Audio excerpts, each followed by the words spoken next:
How come? How long? It's not right, it's so wrong.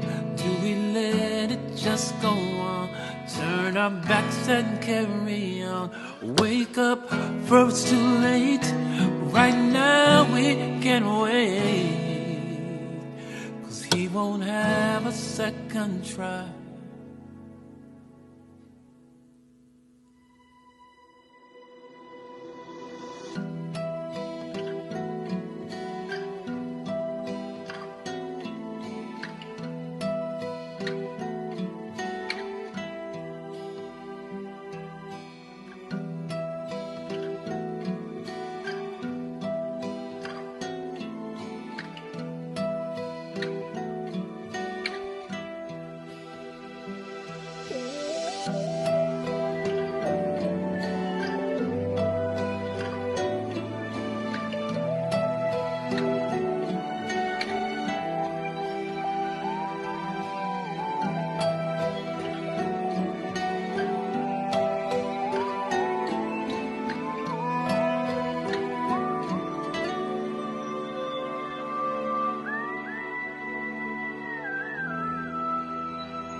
Very powerful, very powerful, very powerful.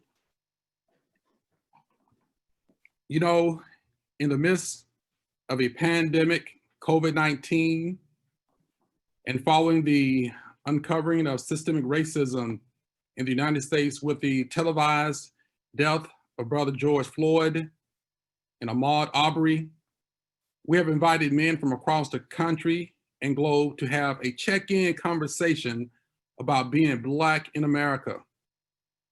As we prepare for this conversation, let us not forget others who have fallen victim to the awful sin of racism.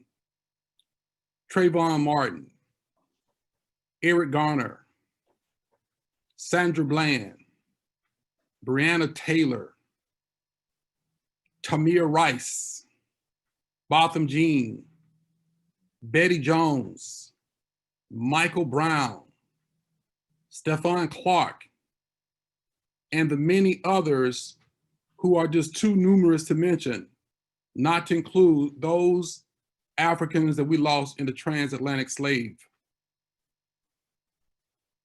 We want to welcome you to a two-part series entitled Black in America. We have today men from across the country and as far off as Japan who will be joining this conversation. This is part one of a two-part series. This series features a male panel. Next week, we're excited to announce a female panel breaching and talking about the same conversation. My name is Jose Wilson. I'm an elder at the Shiloh Seventh-day Adventist Church. And Shiloh is the sponsoring church for this particular broadcast. We are pleased to let you know that we are shepherded by a dynamic pastor, Dr. William Lee, who is our senior pastor. And on behalf of Pastor Lee and also his ministry team, I want to welcome you to this conversation.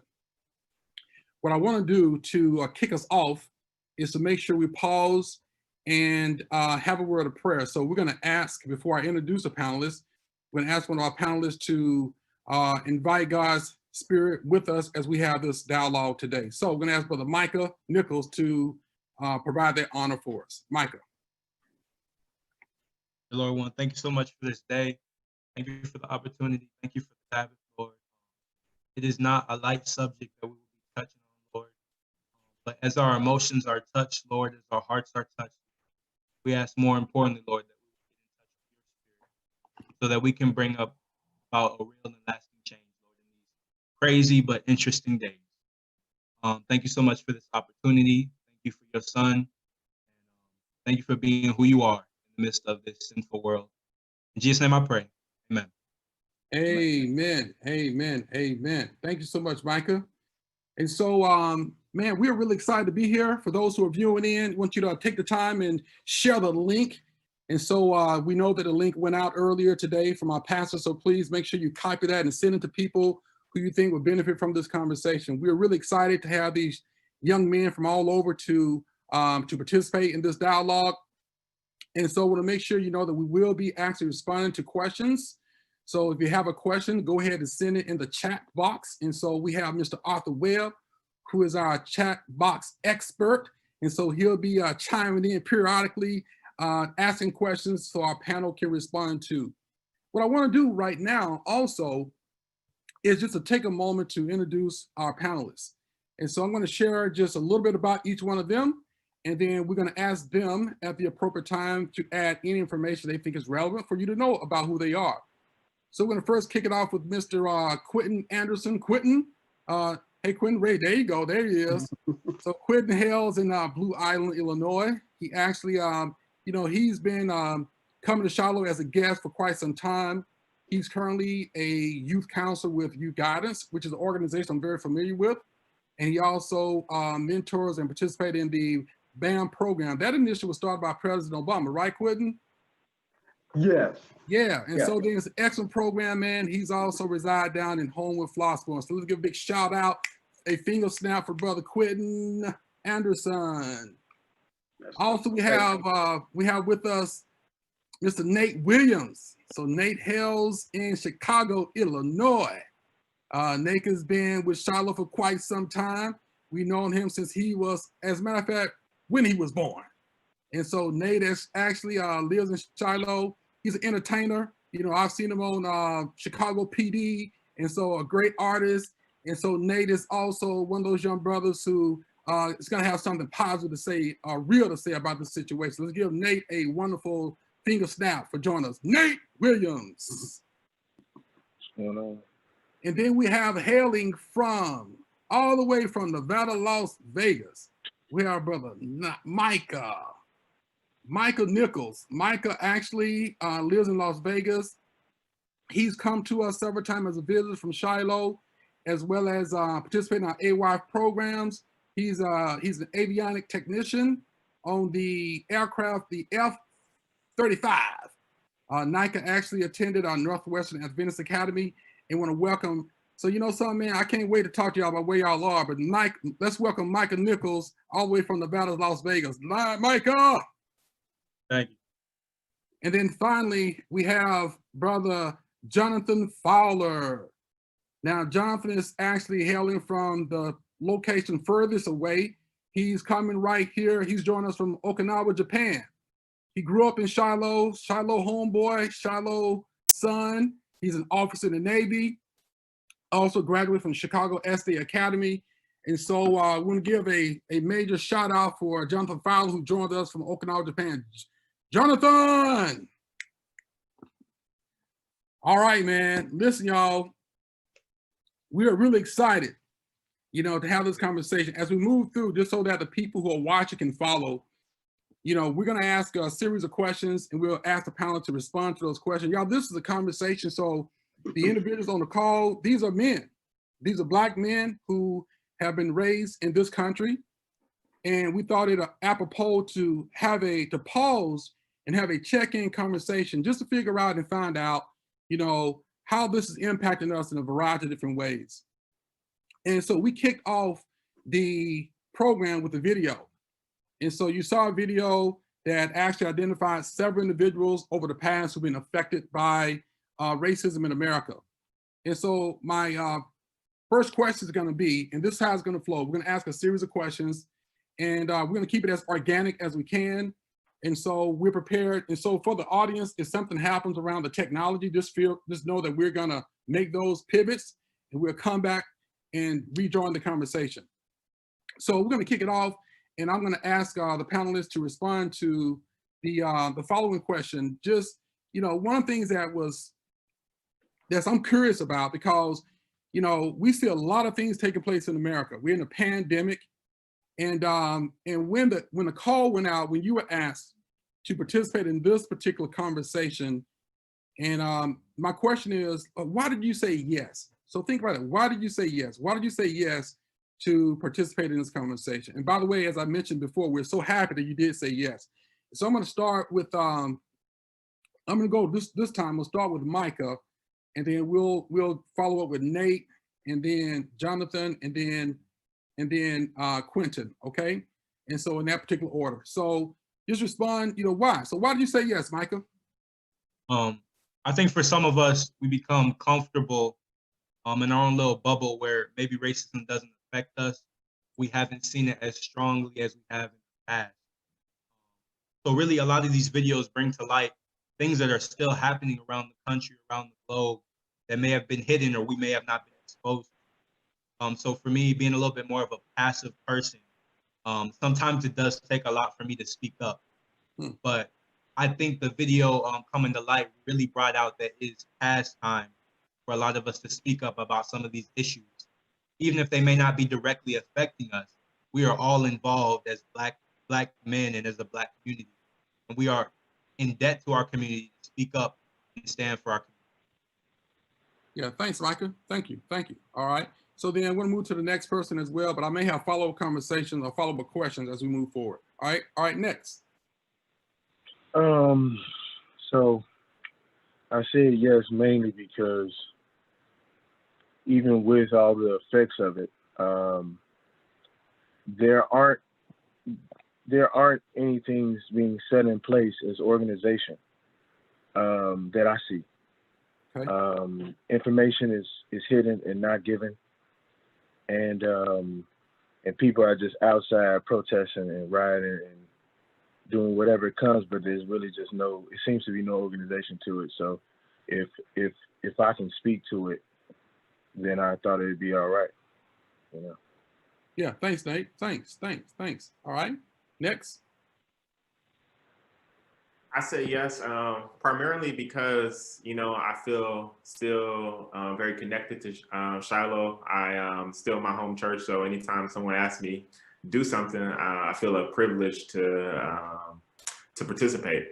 And then specifically for this, I think having these kind of conversations, it helps you process what's going on, helps you understand other people's viewpoints. So I am hoping to learn actually from others and hear from people who are actually there and have different connections other than I do about their experiences and what they think about this. Thanks so much, Jonathan. All right, Quinn. Yes. Well, I said yes for real. The main reason is just watching the video prior to this discussion. It just brought up a lot of emotions, and what happened the past couple of weeks. I just felt like I wanted to need a place to share my thoughts and feelings on it. And I think that as Black men, we not trained or to talk about our emotions and how we feel about certain things. And I definitely wanted to share that, and also just share my experience and what I've been through as a Black man. So very good. No, thank you. One of the things I heard in the conversation, man, and Quentin, you mentioned this, is like, my next question is, so when you watch that video, so I think, has everybody got a chance, and you can nod your head, yes or no, did everybody get a chance to watch the video, at least some of it? Yeah. Okay, all right. And so, what emotion welled up in you when you watched that video? How did you feel? So I want to speak to the feeling when you watch the video, and I'm going to let you think for a second. So when I watched the video, I felt a certain way, right? It was almost, it was believable, but unbelievable at the same time. And so I'm gonna leave that prime there, but I want y'all to respond to your feelings, and I pick up on where I left off later on. But how did you feel watching that video? We're gonna start this time. Jonathan, I know you were in Japan, you're in Okinawa, and you got a chance to see it, man. So how did you feel when you saw that video with Brother Floyd? Well, you're referring to the actual video of okay. So I've only saw really still shots of it. I haven't seen the whole video, Okay. probably on purpose. I feel like I've seen a ton of things like that, and I didn't see a value. Well, I shouldn't say see a value, but I didn't want to watch it again. Another incident like that. But just from what I saw, it this problem is not new, and it just the callousness, and you know, just to see a person on another person's neck, and you know, with his hand in his pocket, you know, and it left me for a loss of words, to be honest with you. And this is just, it makes me even wonder, what are people thinking? What are their experiences? And to even lead them to even be in that kind of situation. So, you know, and especially in this day and age, and when these kind of things happen over and over and over again, you know, as a police officer, you know, if someone's recording you do these kind of things, you know, what are you thinking that, you know, even for your own livelihood, your own job, you know, that you believe that you could get away with this, or you could do this in this day and age, you know, in 2020, where we have video cameras, where we've seen police officers lose their jobs over these things like this. It just really makes me wonder, you know, what's going on with them? What's going on through their heads? Yeah, indeed. Like, you know, that was one of the commentary when I think about some of the comments I've been listening to. Other folks had a similar thought process, like, man, you know, this is in broad daylight, right? And so, Nathan, what about you? Nate, what do you think? What went through your mind? Either seeing the video or the clips of it, what went through your mind?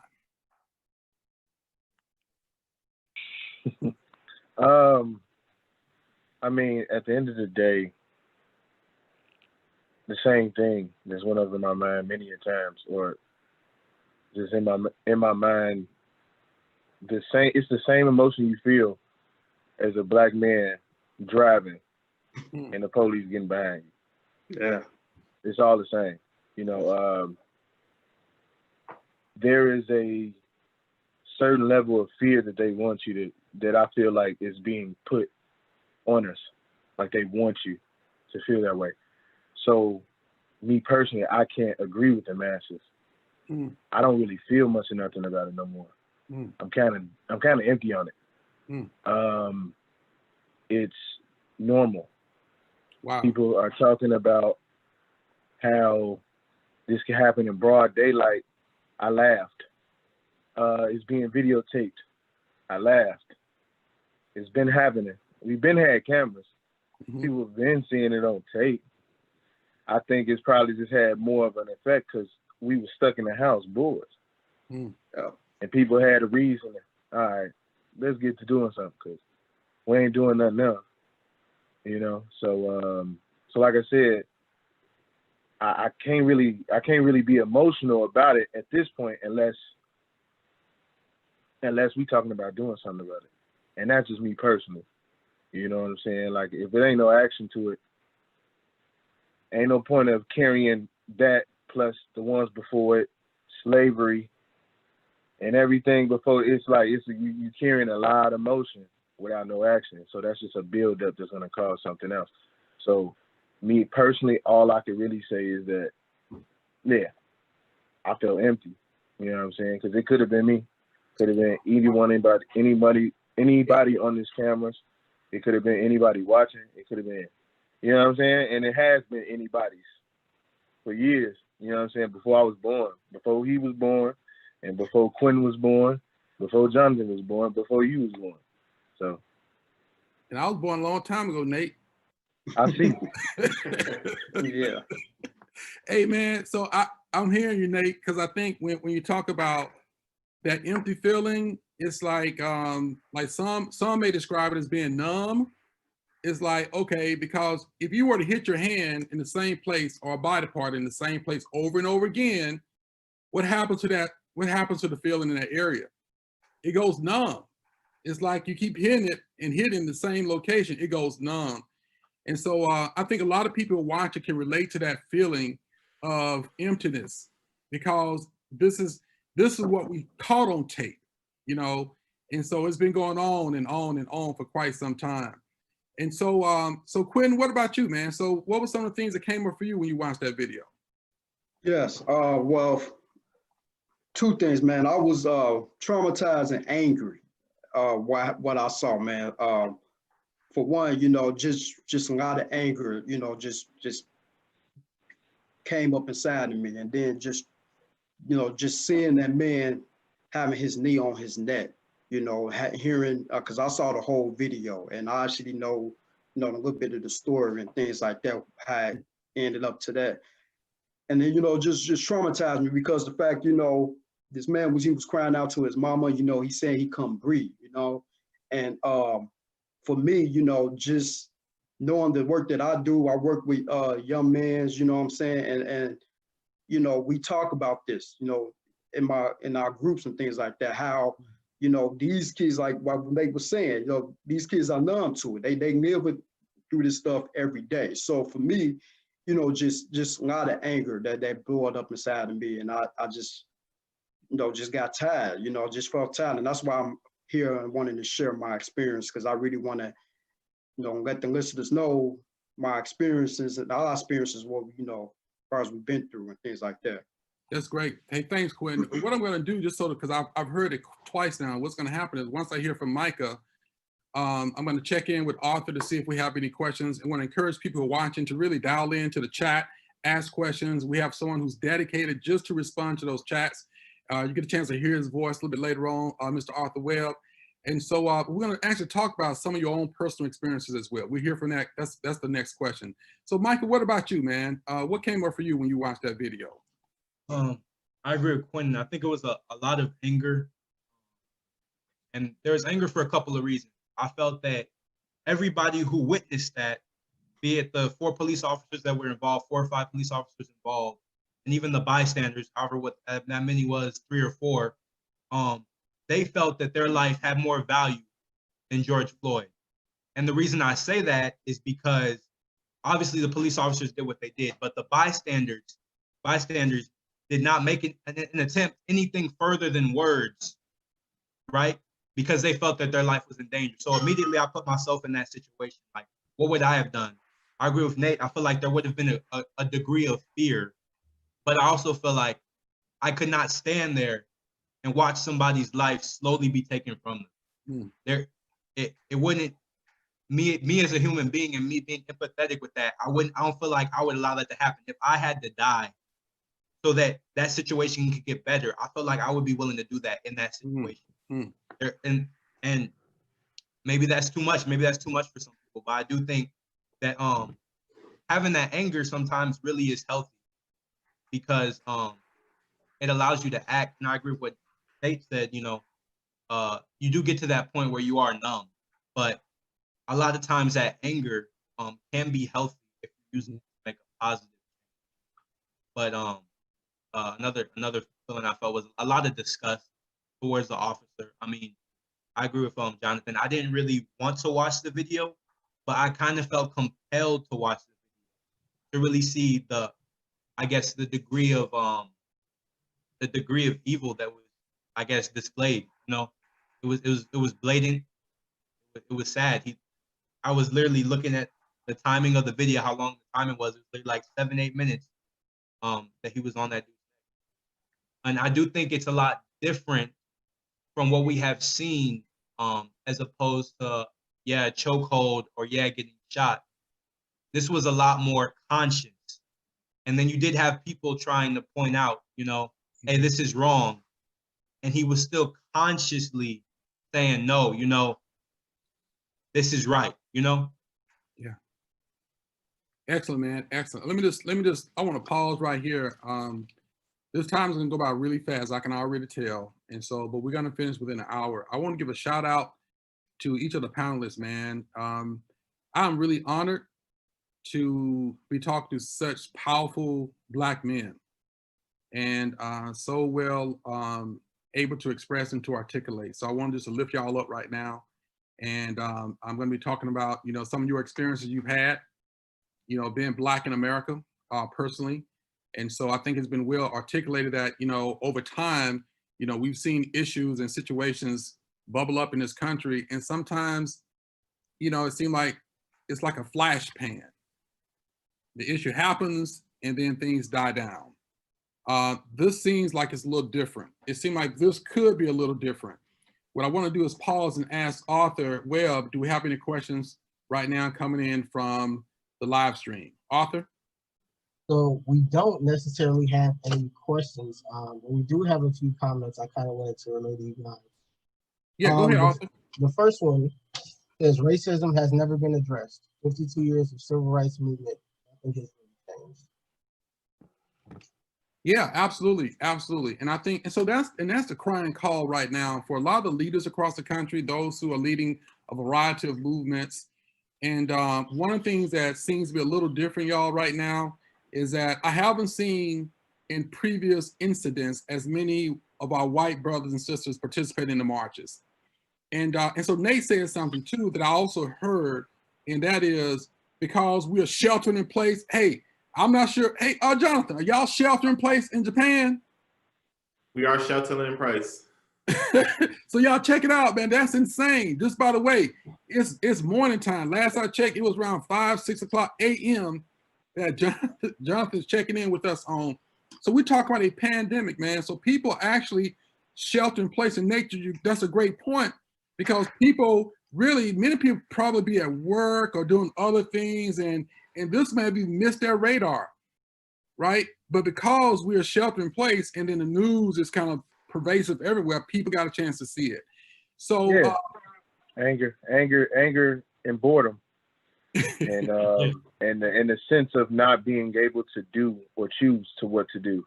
Right. Oh yeah, you know what I'm saying. So I agree with. I mean, at the end of the day, that's why I was saying, like, trust and believe. I'm angry, but when you grow up in stuff like this, like I grew up, I'm sure very differently than these three gentlemen.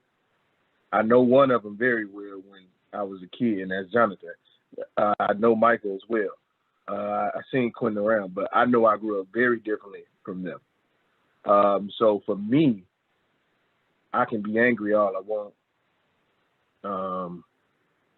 I want to act, but I have to choose when it's time for me to act and how I act. Because just acting off the rails with no plan, with no organization, with no understanding of how to handle it, can turn into something else. And so, like me personally, I always said, like, I was supporting the protest, but you know what I'm saying, I chose to protest in a different manner. You know what I'm saying? I've lived my life choosing to protest as a black man living in the hood. You get what I'm saying? So it's like, if I get out here and protest on these lines, how it's going, the type of person I am, I react. So I just wanted to make sure that was clear. It's not that I'm not angry or that I'm just numb or it was about fear. What it is if you back a lion into a corner to where he's scared, what do you think gonna happen? You know what I'm saying? That's really what it was for me. So I can be numb, I'm angry, but hey, you know what I'm saying? I think it really got its most look as of right now, because I've seen some crazy people die in cop situations where it should have been riots, where it should have been, you know what I'm saying? But this is the first time we was told we couldn't go outside. Oh yeah, first of all, you don't tell me I can't go outside, and now you still killing us? Why you telling us? Okay, let's come outside. Let's pop out real quick. And that was the vibe that was going on. We can't do nothing. Okay, we finna tear everything down. Yeah. Hey man, that's powerful. That's powerful. And I think what I want to do, I want to pivot. Nate set it up for us. So let's think about some of y'all's personal experience. Hey, you know something? There are people who may have seen things happen in the past, but they turned their heads. Y'all feel me? Yeah. Like we talk about, brothers, they can be white or black. But a lot, when we're talking about systemic racism, we talk about institutions, structures, where these systems are designed to impact negatively a group of people. And so folks have been, to Nate's point, turning their heads for years, centuries. And so, and I think, what happened is I'm listening to some of the commentary from some of our white brothers, and even check it out, not even our white brother, and some of our brothers, man, who may not live in the city, they may not be close to it. And so sometimes if you're not close to something, you can also turn your head and not believe that these type of things that you hear about are really happening. So talk to us about y'all's experiences. What is it meant for you to be a Black male in America? Have you experienced any of these type of issues around being discriminated against or treated a certain way, driving while Black, etc.? And so to kick it off, I'm gonna ask Quentin to kick us off with that. Quentin? Yeah. Well, when I went out to college, I went to Charleston, Illinois, Eastern. I experienced a lot of racism down there. So a couple of years ago, right, well, my last year at Eastern, some event happened down there, and in the community, a lot of the white people, you know, start making, you know, racial slurs to the community, talking about get them ends out of the community, they don't belong down here, things like that. And it was just a lot of racial slurs that was saying. And for me, you know, yes, I was driving down there, driving while Black. One particular time I was just stopped by the police. You know, they just asked, you know, what you doing down here? I said, I go to school, I'm a student. And they was asking for my license, you know, and my insurance thing, you know, the whole typical thing. And I had the whole procedure down, had my hands on the steering wheel and everything, you know. Sure. And then that was it. You know, they got me information and then just walked off. So that happened a couple of times, you know. So, and then even me, you know, a college graduate, you know what I'm saying, working, you know, doing my thing, but still, I still get pulled over, you know what I'm saying, by the police. And it's not even for anything. It's just, what are you doing out here? What you doing? You know, things like that. So I haven't experienced any physical abuse, but obviously, yeah, the typical, you know, driving while Black, racial slurs, being called the N-word and things like that. And again, like I said, it's just traumatizing, you know, hearing those type of things over and over again. And at some point, for me, you know, you just get angry, you just get tired. So, yeah. Hey, Quentin, thanks for sharing that, man. I think I just want to highlight real quickly. So when we talk about, you know, trauma is not always physical. You know, as a matter of fact, most of the traumas we experience will probably be actually psychological, emotional. Yeah. And so like those type of traumas, you know, can be classified as micro traumas. You know, those things happen, those small things. It depends on the person, maybe big, but, you know, getting stopped by the police, being called the N-word, being treated unfairly. Over time, that has an impact on us psychologically, man. It has an impact on our self-esteem. It has an impact on how we see ourselves. Absolutely. So when you got stopped by the police, Quentin, how did you feel? Like, you know, how did you feel being stopped kind of while driving while Black? Well, you know, I felt, you know, just fear, you know, at that time, just fear. But like I said, just angry, you know, and like what Nate said, it's, you know, how you do it. And one thing I teach my boys about the warrior and the savage. I can be a savage. I can go out here and show them what they see on the media, how Black men react, what the media say, you know, act like a savage, you know, act angry Black man. But I use my warrior energy, you know what I'm saying? I kill them with my kindness. You know, I use my intellect to penetrate them and let them know that, listen, I'm a human being just like you are, you know what I'm saying? So yeah, I get angry, but I use it in a productive way. And that's what I teach my young men about that. You know, it's easy to get, you know, act out because that's what they anticipate. Yeah. But at the same time, you have to be smart about it, you know? So that's for me when I, you know, just anger, but also know that I use my intellect to get them in a different way. No, that's excellent, brother. Excellent. It's amazing how we've had to adjust that way. You know, I'm going to ask Jonathan to respond next, and then followed by Nate, and then Micah. But I want to make a comment first. You know, I was in a Sabbath school conversation, I think it was last week, and one of the panelists, Dr. Christina Wells, we talked about Christ, right? We're talking about protest, and something that was said was so powerful, man. It was like, you know, the ultimate protest was demonstrated by Christ, man, because when he gave his life on the cross for us, it's like, that was real powerful. It's like protest against sin, protest against injustice, protest against all those ills that we see in our society, man. You know, that makes it possible, even as deep as this is, I think it's possible to overcome it, but it's gonna take some work. It's gonna take a lot of work. It's gonna take some sacrifice, Mike, as you mentioned earlier, there's gonna be a level of sacrifice that's gonna be required to really turn this thing around. Jonathan, what about you, man? So what's been your experience being a Black man in the United States and also in Japan? Are there differences? So I would say that my experiences, I know a lot of people have had a lot worse experiences than I have. I'll just start with that. I've had the typical get pulled over. One real quick was, I was actually driving to join the Navy. I was living in Atlanta at the time, driving up to Rhode Island where the Navy does their boot camp. Hadn't joined yet, but I literally had a folder on my front seat with all my information in. I had to turn in when I got there, and I got pulled over, and you know, it was like, hey, do you got any drugs? No, I don't. Can you search your car?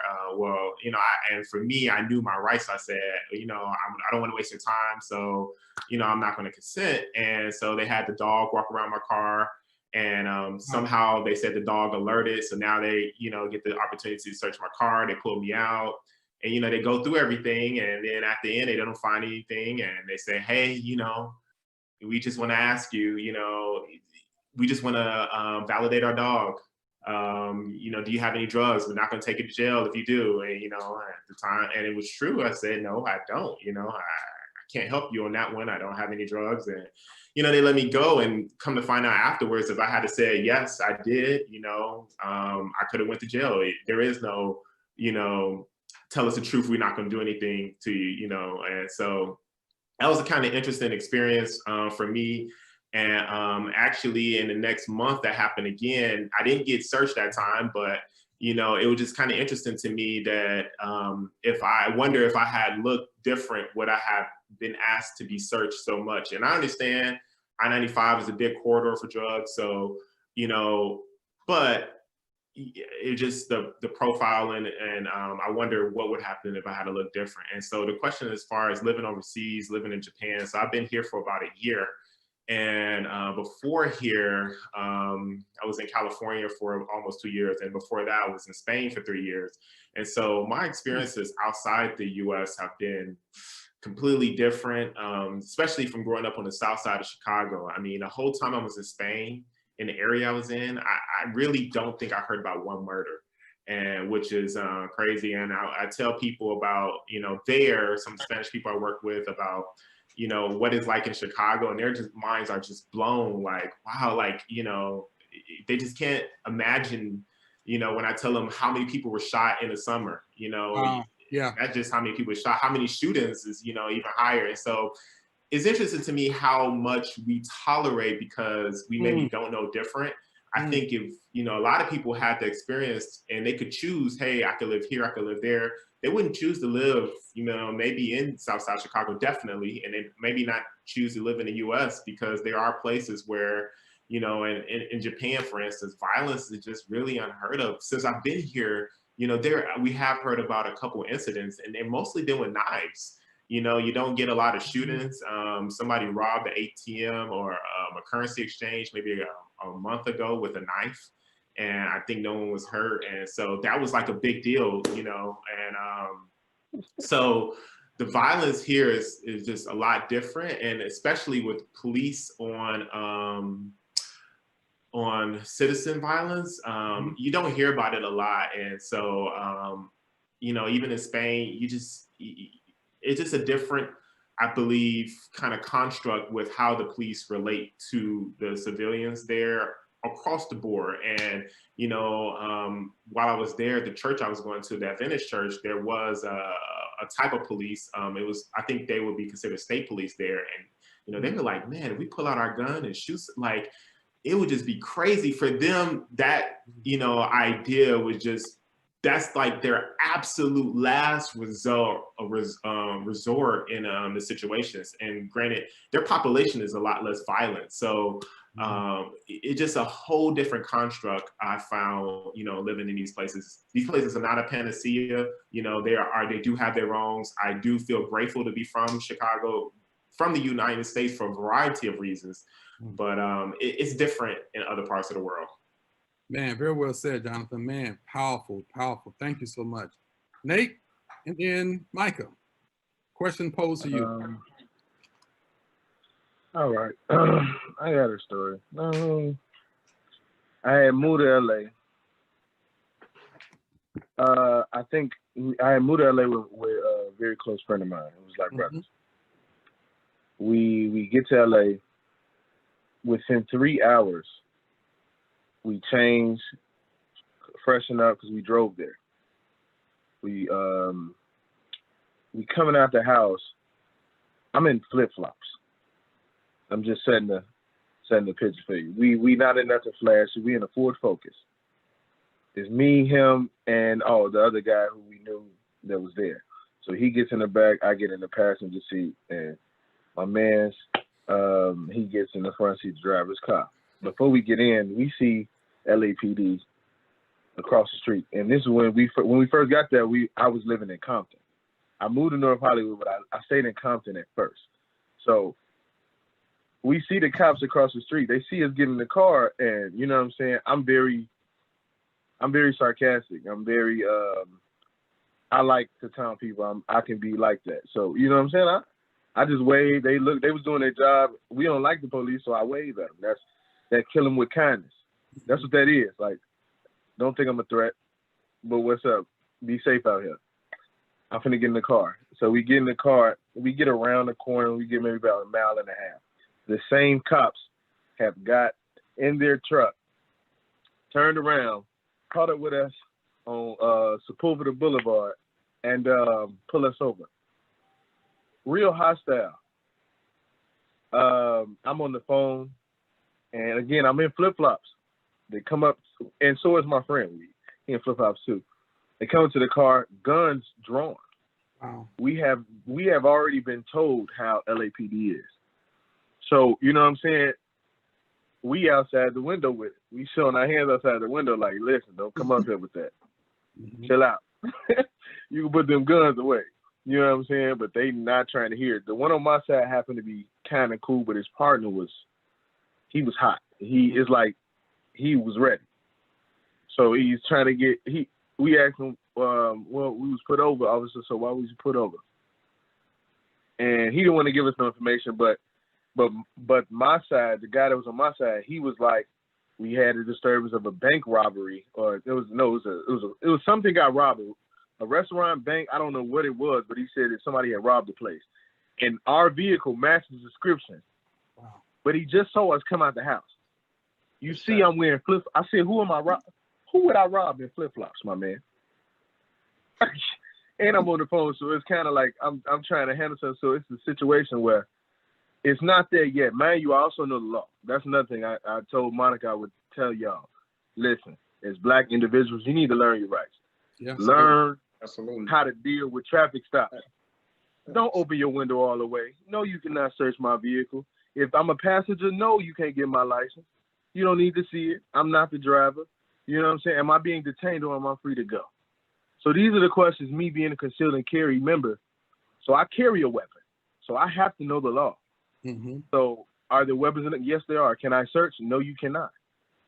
You get what I'm saying? You need to know the law and how to utilize it to your advantage. You get what I'm saying? Now, we don't have a lot of advantages, but when they see a Black man, Black woman, Black anything, and you know the law, let me tell you something, you make them real mad. Because then it goes to, all right, let me see your supervisor. They cannot, there is no way for you to be talking to a cop with your hands out the window like this, and they shoot you while your hands out the window and them get away with it. I don't see it. I haven't seen that one yet. I've seen a lot, but I haven't seen, can I speak to your supervisor? Can you bring a supervisor to the scene, please? I'm uncomfortable. Or I've called the police on the police, like literally. I'll call them while they're right there, like, excuse me, I need an officer, a real officer. I'm taunting them, you know what I'm saying? Which I probably shouldn't do, but it's just by me knowing the law, I'm trying to deal with the situation because I find you funny. So back to the story, I'll finish it. They tell us, get out the car. Why? I'm gonna get the car. We didn't do anything. You can see his license registration. They didn't ask for none of that. They telling us to get out. Gun in my man's head. Wow.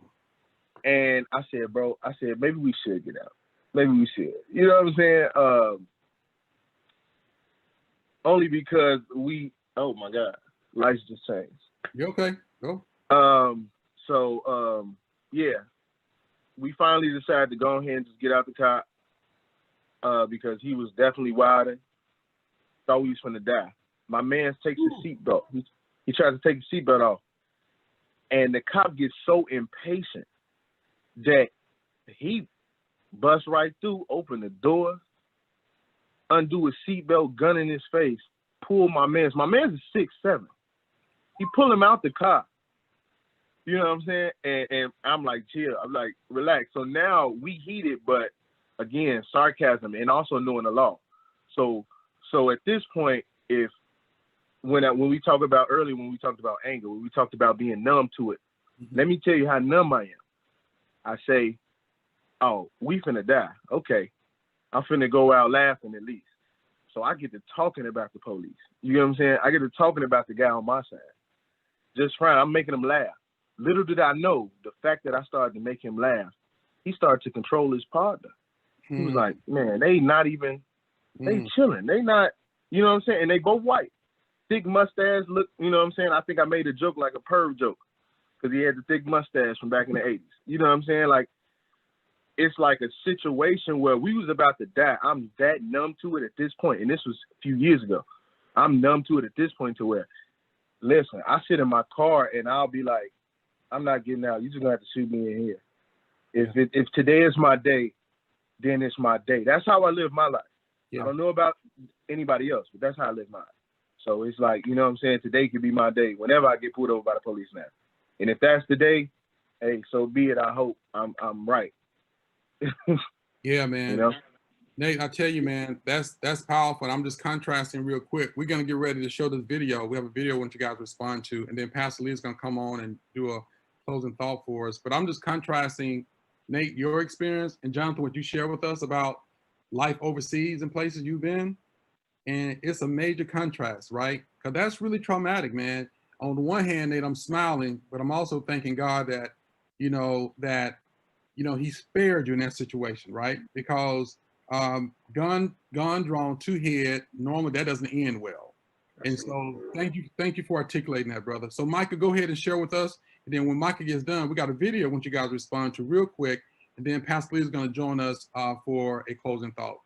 Micah. Yeah, I would say I have a little bit of a different experience because I feel like I was largely sheltered growing up. And my parents did a good job of doing that. Within the little Adventist pocket and Adventist community, you're not always exposed to the real world. That's the reality. Yeah. But being in Chicago, I really didn't even see much there. But I do remember this situation with my dad. This was before the Air Force. I think a shooting had just happened. I don't remember which black gentleman it happened to. But my dad had never done this before because my dad's lighter than me. You guys know my father. He's lighter than me. He sometimes gets that benefit of being, lighter skin. Sometimes that does come with a slight benefit. And I get a little bit of that benefit too. But for the first time, my father put his hands on the wheel. He's like, you see my hand, right? He's like, I'm reaching for my wallet. Yeah, he had never done this before. He's like, I'm reaching for my wallet. I'm reaching for my registration. I'm reaching for my license, right? Do you need anything? He was really respectful. And I think that's kind of the moment when my eyes started to open, right? Because I really hadn't, I grew up around a lot of white people. They put me in private schools all throughout my life, made sure. And I felt like I was accepted among a lot of white people. And then I joined the Air Force. And there's a Chicago rapper, G Herbo. He says it good. He knows how to move. He's a fool with analysis. Coming into the Air Force, I was so innocent. I didn't really realize, how blinded I was to the fact that there is racism, there is systematic racism. I saw it a lot more in the Air Force. And now I'm to the point where I realize, like, I can think ahead. Being Black in America, you have to think ahead in a lot of situations. But even further than that, I need the Holy Spirit to help me think further ahead than I can possibly think. Because not only do I have to work harder than everybody I work with, I have to be a better person than everybody I work with. That's some of the reality. And even if I do that at my job, I'm still not going to get the same awards. I'm not going to get the same decoration, right? So that's become a reality. As I've come further and further into manhood, I realize that this thing is really real. But the thing about racism is it can also be hidden really, really well. because there are a lot of intelligent people that do like microaggressions and so on and so forth. So sometimes they can even play it off as, oh, I'm not racist, right? And I saw that one of my first experiences in the Air Force. A staff sergeant said to me, he looked me right in his eyes. He's from Mississippi. He's like, I'm not black. I don't steal, right? I asked him a simple question. It had nothing to do with stealing or anything. I was just like, what's up with the red box type? And he said that to me, and I was like, I was taken aback because, you know, first of all, who are you to say you don't know my life? You don't know just because I'm black, you feel like I have to steal. Like, why would you even make that comment? And then deeper, he had a thick Southern accent. You know, I'm already thinking he probably an undercover racist already. So then I like to say I share this story at work too. When I address that situation at work, immediately they give him the benefit of the doubt. I had to go to talk to a white flight chief to even you know, I'm dealing with white people to literally deal with other white people, which is hard. Yeah. So then I talked to my flight chief. He's like, well, let me talk to him. Let me basically what he's saying, let me give him an out. I'm gonna give him an opportunity to say, oh, I know I messed up. That's not what I meant, right? If I was in that same situation, I know I'm not gonna get that opportunity, right? If I mess up on the job, immediately they own me. They're writing paperwork. They seeing how they can get me out the Air Force if it's bad enough, right? So having to deal with a lot of that stuff. I mean, when I first arrived, I really wasn't the person I wanted to be or I was supposed to be, and God had to speak to me like, you have to do so much better. It's not just because you're black, it's because you're a Christian. You have to set a way better example than any of these people have done. And you have to be better than them. And the only way to be better than them is getting in touch with them. So that's a little bit of my story. I mean, I do think, you know, Nate probably relates. Being of a lighter skin can sometimes help, but it is a lot in the way that you portray yourself, right? Yeah. If you don't portray yourself, I look different. Exactly. Yeah. Exactly. I look totally different. You got some more tats than me. You have to be careful, right? Because a lot of times what I've done to protect myself, I always portray myself as the goofy black dude, right? Yeah. And that doesn't always work, man. You seen, wow. They don't care about that. Wow. You're still black. No matter how you portray yourself, you're still black. They know you're intelligent. They don't care. You're black. Come on. Man. You're born intelligent. They know it. Exactly. That's a lot of the reality. And then on the spiritual side, I really do feel like Satan is going to use race to divide people even more in the last days. Absolutely. So I feel like it will get worse. It might get to the point where there's a race war. Yeah. How are you going to respond being not only a black man, but being a Christian?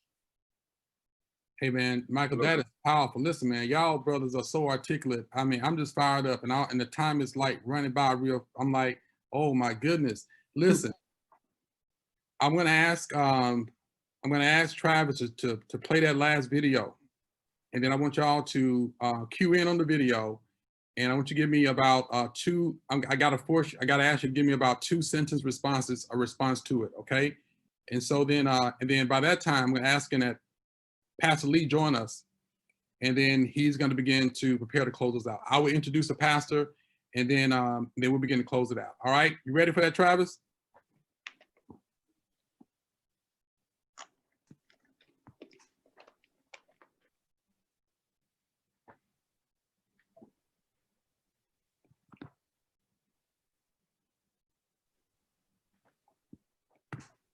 You want to help the cause read. You want to help the cause study. And Jamie, when I was 19 years old and I saw the Emmett Till story, from that day forward, I would go to the library. People ask me, do you know this artist and this artist? Have you seen that movie? And Jamie, I'm embarrassed to say, no, I haven't. Why? I wasn't watching movies, Jamie. I was in the library and I was studying souls of the black folks. Oh, you're not hearing what I'm telling you? Succeeding against the odds. You're not hearing what I'm telling you? I started reading the Mayflower, Make Me Wanna Holler, Nathan McCall. Are you hearing what I'm saying? I'm telling you today that you got to get in the boat. And some of you think you're doing something because you're standing by the boat. You think you're doing something because you're around the boat. You think you're doing something because you calling the people name out who in the boat. You think you're doing something because you care. You think you're doing something. You ain't doing nothing until you make a commitment.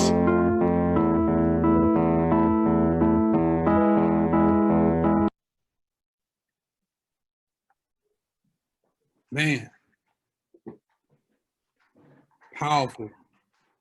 So what I'm going to do is have you guys give me your, so one of the things you said, Nate, and we have this anger, this internal anger, and we have these experiences. Y'all have had so many experiences. I'm gonna tell you, it has refueled me with my purpose to do the work that I do, and to do what I can to affect change. So when y'all saw that video, that brother right there, just so you know that he actually is a baptized member of Shiloh. He came in under late Dr. P.C. Willis. And so, powerful brother, Eric Thomas. So when y'all heard, give me your response. I need a short response just to his declaration, his clarion call around commitment. So we'll start with Jonathan. Let's start with you, Jonathan. Yeah, I have a lot of respect for Eric Thomas, like his message. And I'll just say, I think he's right. Knowledge, getting more knowledge will only help the situation, I believe. And, it's not going to change other people's viewpoint of us. But I think it would change our viewpoint of the world and give us better strategies to take on the challenges that we're having today. Thanks, Jonathan. So thanks so much. We're going to go with Quentin and then Micah, and then we end with Nathan. Quentin? Yeah. Wow. Knowledge is power. Knowledge is power. I would say, we have to educate ourselves. And most important thing is really know your history, know where you came from, know that we came from kings and queens, and know that we amazing, and I think that's the most important thing, just to know our history and educate ourselves. Excellent. Excellent. All right.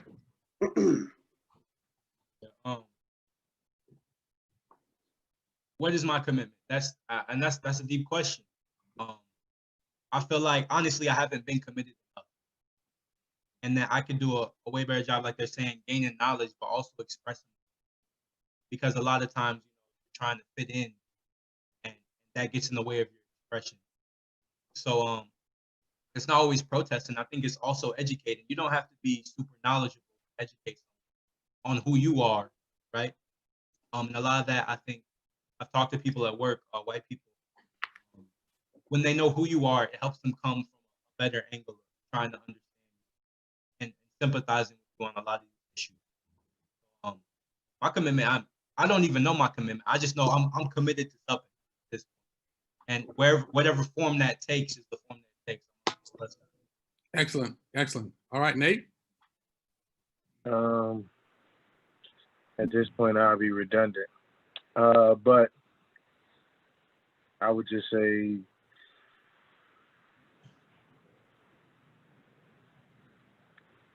stray away from ignorance. Commit to knowledge so that we can have power and keep it within ourselves. And by that, I mean, you know what I'm saying? Knowing that the knowledge of Black people, let's keep it with each other. A lot of the things would be false if we kept it to ourselves, if we work with each other. Absolutely. Organize and have the knowledge. So stray away from the ignorance and get your knowledge. Yeah. Powerful, man. I want to say this. We're going to bring on our pastor, who we love, has joined us. And I want to say this before I turn it over to him, is that, man, I've been really blessed by you brothers, man. You guys, and I think hopefully those who are watching, who have actually dialed in, have really, really heard your experiences. And so we know that the recent videos and the recent events are not isolated, and the way y'all have articulated and you participated, I know you from since you were small. And I'm so proud, man, to see the young men that you have become.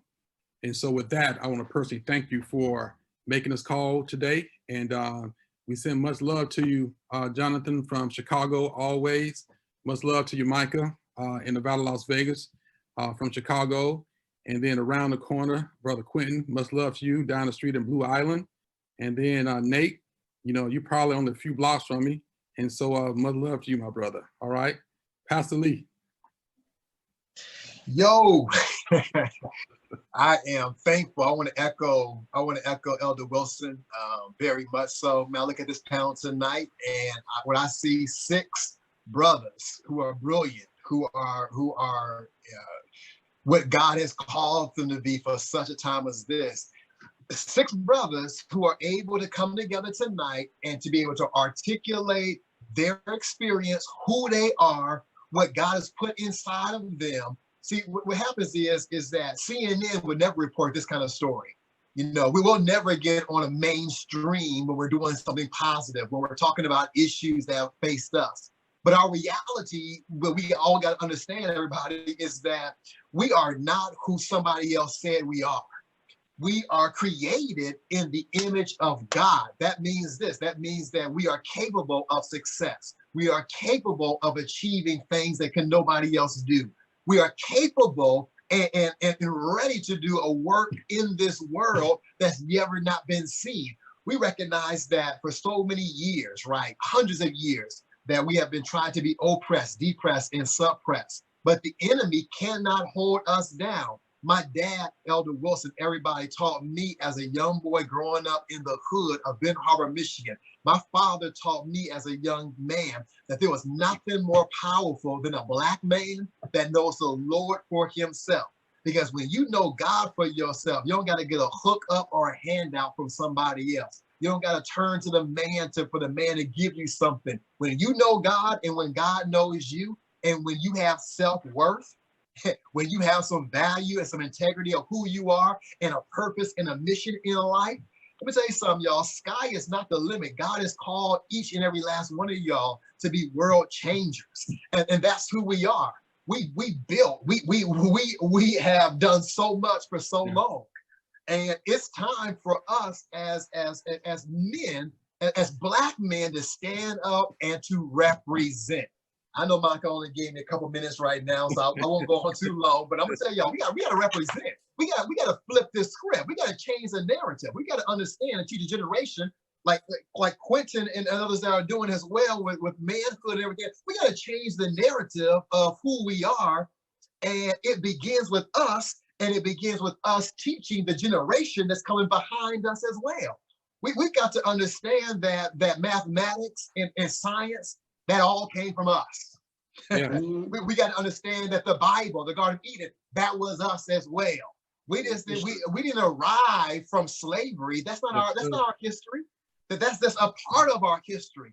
But kings and queens, that's our history. The Garden of Eden, that's our history. And that's our destiny to get back to what God has placed within every single last one of us. So today, I stand with my brothers and I champion y'all tonight. I stand with y'all and I salute you all tonight. I salute everything that you're doing to make a positive difference in this world. And if nobody told you today, I'm serious, y'all, if nobody told you today, let me remind you one more time, you are brilliant in the eyes of God. You are capable of doing everything that your heart desires. Sky is not the limit. If God says it can be done, it can be done. To my young brothers that are watching as well, keep on dreaming, y'all. Keep on dreaming. Yeah. Don't you stop dreaming. Don't you stop. Don't you waste your education, right? Get all that you can get right now, because can't nobody take away your education. George G.M. James said that mental slavery is worse than physical slavery. Absolutely. Mental slavery is worse than physical slavery.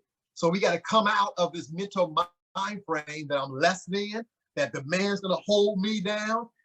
Booker T. Washington said, can nobody hold you down unless he's down there with you, right? Keep on climbing, keep on pressing. As Frederick Douglass said, agitate, agitate, agitate. And let's make a major difference in this world. I'm sorry, y'all, I'm already pumped up for listening to my brothers tonight. Man, God bless y'all. Let's make a difference. Thank y'all so very much for allowing me just a couple of minutes to be on this platform tonight as well. Appreciate that.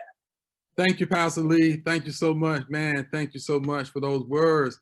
And fellas, listen, what's going to happen is we're going to wrap up. We're going to have a closing prayer. I'm going to ask the pastor to close out in prayer. And then I want y'all to hold on the line just for a real quick debrief. All right, just a real quick debrief once we go offline. And so those who are watching, you know, this is recorded on YouTube. Please share it. I mean, somebody needs to see this. Somebody needs to see these Black men coming together, articulate from all over the world, talking about their experiences in America from very different perspective, but there's a commonality no matter where they are in the world, no matter what their experience have been. They have been discriminated against. They have seen this stuff firsthand. And God has brought them to a place of sanity and the ability to articulate and share. So please share this with those who were not able to make it tonight. Hey, very powerful experience. Also, just reminded that next week, we got part 2 is a 2-part series. And listen, I've seen the flyer. And so I was telling Mike and I talked earlier, I said, man, we got to bring it on, man, because, you know, that panel they got next week, those sisters, there's some fire. So Black in America, 5 powerful women, y'all. We talking about Kiara Cross and Janelle Howard, Gabrielle Nichols, Abayre Wilson, and Sierra Barnes. Y'all, they're going to bring it. And so just please tell your friends. The link is right there below. We look forward to seeing y'all next week as well. Thank you so much for dialing in. Much love to you. God bless you. Pastor Lee. Father, God, we thank you tonight that we can recognize that even through difficult times, God, that you're with us. God, thank you for giving us our true identity, and that is being born again, washed by the blood of Jesus Christ. Yes. Lord, I thank you for our panel tonight. God, thank you for the way that you've gifted every single last one of them. Thank you, God, for their experiences. I pray, oh God, that every experience that they've had, God, that they will use it as a stepping stone to be able to go higher and go from faith to faith and from glory to glory, oh God. Lord, thank you for them. I pray that you would enlarge their territories, that you would cause them to be change agents all across this country, God. We thank you because we know that you are with us and we are with you. And we know that all will go according to your perfect will. So God, bless us tonight. And I pray, oh God, even next week, Father, I pray for the power, the anointing of your Holy Spirit to cause lives to be changed and for identities to be really made real. Bless us, God, to this end, for we ask it tonight in Jesus' name. Amen. Amen. We're signing off, y'all. Blessings, blessings, blessings, blessings, blessings, blessings. All right.